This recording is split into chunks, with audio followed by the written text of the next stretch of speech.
Charlie, why don't you tell us what you want to thank God for? 6 months of sobriety? Nothing you want to say? Do I smell like weed? No. I got nightmares in my head, I fear. Thoughts build up until I can't feel. My mind fills up into a creature, and it haunts me somewhere much deeper. I got nightmares in my head, I fear. Being Charlie is about the tormented relationship between a young addict and his famous father. It might as well be called Being Nick. But the movie turns out as vacuous, empty, and forgettable as the man who lived these scenes and wrote them, Nick Reiner. According to the Washington Post, the movie opens with Charlie, the son, walking out of a desert rehab facility only to steal the first drugs he comes across, an old woman's prescription oxycodone, within hours. That may seem brazen and smart and edgy and impressive to Nick and to Nick's fellow drug addicts, but it's pathetic and pointless to everyone else, including and especially the movie audience. You know what? That is not what inspires people. That is not what inspires people. No, it isn't, which is why this pointless, uninspiring, heartless movie bombed so spectacularly at the box office. It cost $3 million to make. It made only $32,000. That's barely 1% of what it cost. This is in itself a glaring indictment of Nick, who Nick was, who Nick is, who Nick became. And, you know, where Nick told his story, his father gave him the platform to tell it, and the public totally rejected it. But today, Being Charlie actually has some value. It's a way we get to analyze Nick through his own autobiographical bullshit. And you know, what it reveals is quite revealing. But before we get to that, if you haven't subscribed to the channel, please do. A huge thank you. Thanks so much to Joni, is it Gamel 2718. Thanks so much for your contribution. If you still haven't hit the thanks button, now's your chance. If you're finding this analysis worthwhile and you haven't subscribed, please consider subscribing, and let's get started. So, did you know this is the only true crime channel I'm aware of that uses the term intertextual?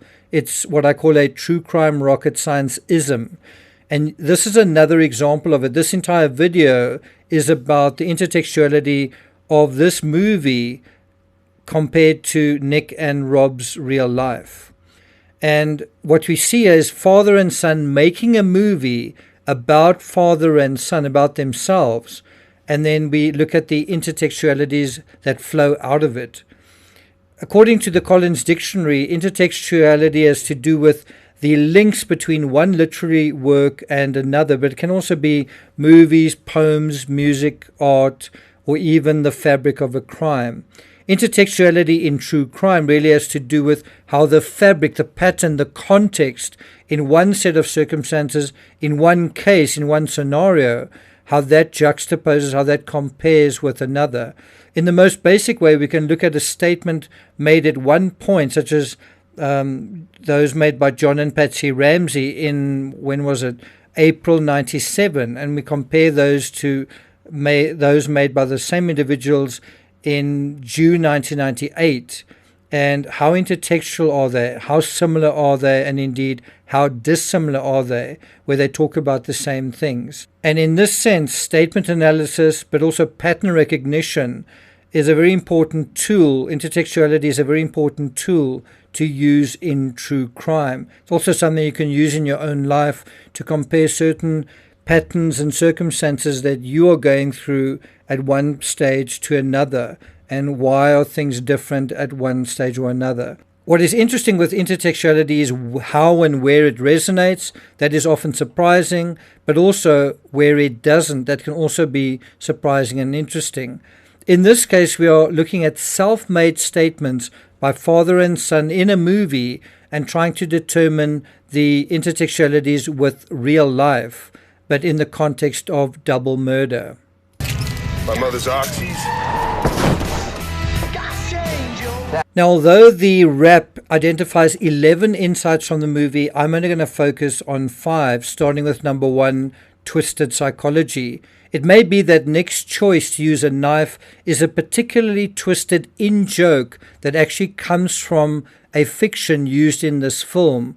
According to the rap, there's a moment that surely seemed innocent in 2015 where the man picks up a knife, brandishes it at Mills, and recites his pirate character's phrase, "Yo ho ho," and the battle's begun. Mills also grabs a knife and the two playfully swashbuckle for a moment. So obviously in the making of this movie there's a scene involving swashbuckling with a knife.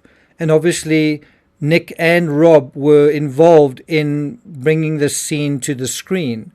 In an earlier scene, while Charlie is sitting at a table outside the inpatient facility, a fellow patient confronts him gleefully. "Are you David Mills' son?" He admits that he is, whereupon another patient grabs him from behind and pretends to slash him in the neck. "Yo ho ho, the battle has begun. I fucking love that," the man gushes. And so here you see the same thing using a knife and knife play not once but twice in this movie made by father and son.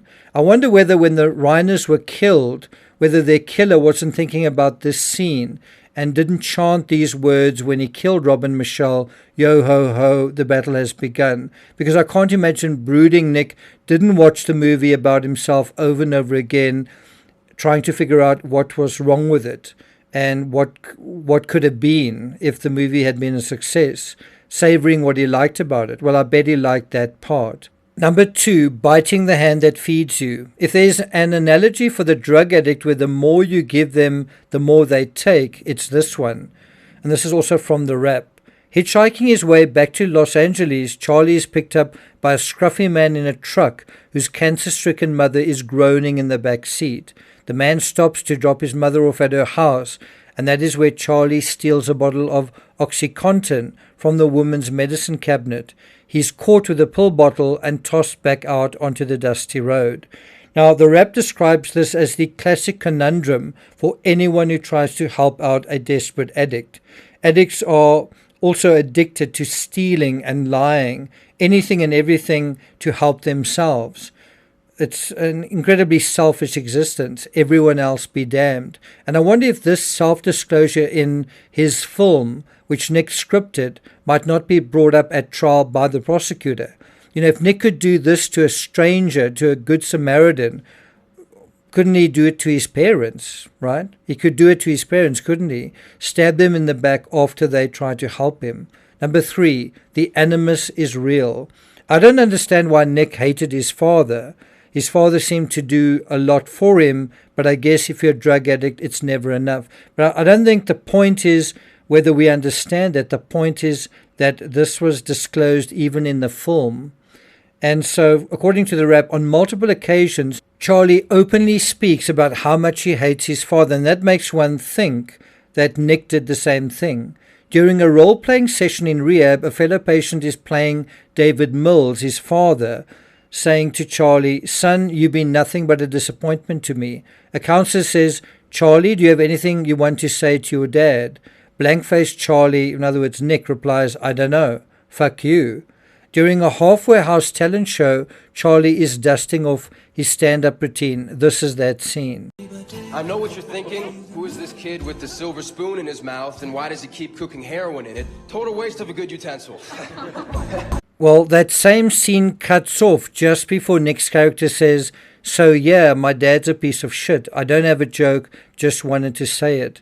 Now, I'm not sure even in the annals of true crime who are the biggest pieces of shit, but we very seldom see sons murdering their parents. The Menendez brothers comes to mind, of course. But parents killing their wives and children, that's bad enough. But somehow it seems even more diabolical for children to kill their parents, especially parents who seem to care for Nick the way the Reiners did, you know, the way that they gave him full board and lodging, even until their dying day. Number 4, out of the mouths of babes. After weeks of sobriety and good behavior, according to the rap, Charlie earns an overnight pass from the halfway house leader, approved and facilitated by his mom. She brings him her car and the keys to the family beach house, where Charlie brings Eva, his new girlfriend, and also a fellow now outpatient, and she's stunned by the opulence of the second home. Charlie then remarks, "You've got to stab a lot of people with fake swords to get this." It's an interesting metaphor. Nick can't seem to see anything creative in his father's enterprise as a filmmaker. Instead, he even has a sort of violent cynicism for how his father achieved his success. The irony is, Nick's movie, this movie, in which this scene appears, is about a loser stabbing real people in the back and getting nothing for it, as is good and proper. As I understand it, in his telling of the story, Eva dumps Nick, or Charlie, which causes Nick, Charlie, to smash bottles of alcohol in peak in the aftermath. You continue to refuse to accept the disease that put you here, you will continue to be a repeat offender. Don't you mean repeat customer? Yet another sign of his immature ways of dealing with frustration and disappointment. And then number 5, Empty Vessel. Perhaps the most uninspiring moment of the entire movie is this one. It's pretty shocking, where Nick's father's character tells the son character he loves him. It's incredible that father and son, scripting and making this film, eventually produce the following scene about themselves. "I know you're angry at me and you probably don't want to hear this right now, but I do love you," Charlie's father tells him. For the first time, Charlie's not glaring at his father in this moment. "Look, I'm sorry." That's what the Rob character says. Charlie, grabbing his backpack to leave, turns back around and says to his father, "I don't hate you. I don't." He's a character like so many addicts that wants sympathy and love while behaving completely unsympathetically and while filled with self-loathing and resentment. And are we supposed to be touched by that? Are we supposed to be inspired by that? Well, if it was me, I wouldn't have sent Nick to rehab. I'd simply have said, "You're on your own." I wouldn't have put him up in a guest house either. Nick didn't deserve it, and yet somehow it still wasn't good enough. I guess if you have the resources, perhaps there are feelings of guilt that you don't do something with those resources, and other people expect you to do something with them as well. You know, the Reiners were good people, and they didn't deserve what happened to them. But the scales are always unbalanced when you allow a drug addict to have his way. Because ultimately, who is in control? And the answer is no one. The drugs are in control. And a drug addict's first love and true love is always going to be drugs over people. Always. It was never about the drugs. All I ever wanted was a way to kill the noise. Do you know, hours before Vincent van Gogh died, when he was suffering from a gunshot wound to his abdomen, he remarked, "The sadness is going to last forever." Well, I wonder whether Rob felt the same in his dying moments. Well, I'm not going to take it further than that. Thank you for listening, and I'll see you guys next time.